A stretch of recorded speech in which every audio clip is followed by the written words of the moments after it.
'Twas the beginning of the country, when all through the house not a creature sought factions, not even a mouse. But the political parties were started by the founders with care, in hopes that John Adams soon would not be there. The Federalists were disliked and had to be put to bed, while visions of Jeffersonian Democratic Republicans danced in their heads. And the election in 1800 and Jefferson in a cap had just created factions without even taking a nap. When out of these factions there arose such a clatter, diverse ideas sprang from citizens to fix what was the matter.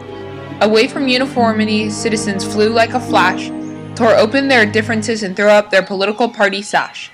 The Federalist decline, like new fallen snow, gave the Democrats power to look after those below.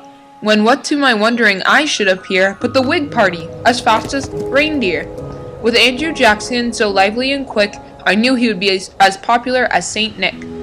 More critical than most, the election of 1828 came, and a new party era occurred, using Jackson's name. Now Jacksonian Democrats, now Whigs, now vote as quick as Vixen, on politicians, on war heroes, on vote like Blitzen.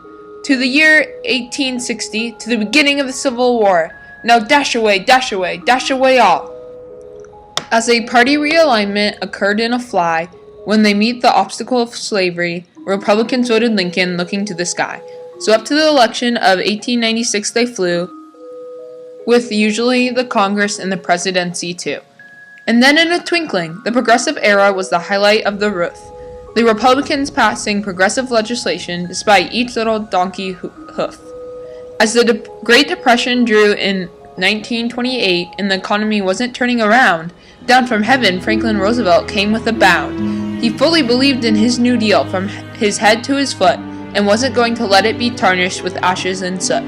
A bundle of reforms he had branded on his back, and he looked like a Democrat just realigning his pack.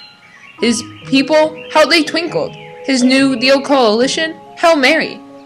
His opposition was big business, but his number of followers as plump as a cherry. Southerners, African Americans, women drawn up like a bow, and the labor unions, the poor, and farmers joined even without snow. The plan he held tight in his teeth, but the economy didn't change until World War II encircled the nation like a wreath. But the Watergate scandal and Vietnam War hit the government hard in the belly that shook the left towards trust like a bowl full of jelly.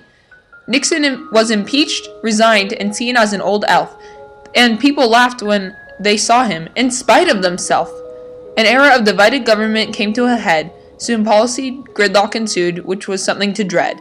The government will still sometimes work, even though a president now looks like a jerk. The media broadcasts everything, even a large nose, and reports the horse race and the polls as they rose. Presidents benefit with staged events, commercials, and sound bites as long as a whistle, but the media can also be a watchdog and hurt like a thistle. But we hear him explain ere he drove out of sight, God bless America to all, and to all a good night.